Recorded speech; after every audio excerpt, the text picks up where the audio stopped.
తమిళనాడులో వచ్చే ఏడాది అసెంబ్లీ ఎన్నికలు జరగనున్న సంగతి తెలిసిందే. మరోవైపు ఈసారి ఎన్నికల్లో అధికార డీఎంకే, విపక్ష అన్నా డీఎంకేలతో పాటు సినీ నటుడు విజయ్ స్థాపించిన తమిళగ వెట్రి కజగం పోటీ చేయబోతోంది. ఈ సమయంలో తమిళనాడు రాజకీయం మరింత ఆసక్తిగా మారింది.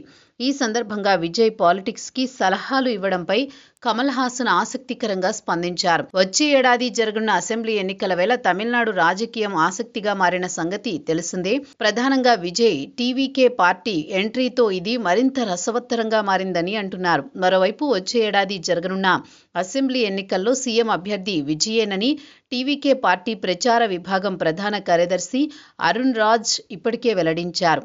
ఈ సమయంలో కేరళలో నిర్వహించిన హార్టస్ ఆర్ట్ అండ్ లిటరేచర్ ఫెస్టివల్కు నటి మజు వారియర్తో పాటు సెంట్రిస్ట్ పార్టీ మక్కల్ నీతి మయ్యం పార్టీ వ్యవస్థాపకుడు రాజ్యసభ ఎంపీ కమల్ హాసన్ హాజరయ్యారు.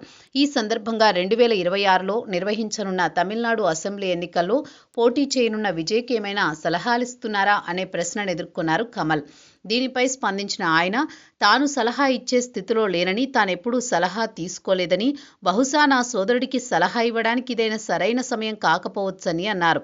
ఇదే సమయంలో అనుభవం మనకన్నా గొప్ప గురువని, అది నేర్పే పాఠాలు ఎవరూ నేర్పించలేరని, మనుషులకు పక్షపాతం ఉండొచ్చు కానీ అనుభవానికి అది ఉండదని కమల్ అభిప్రాయపడ్డారు.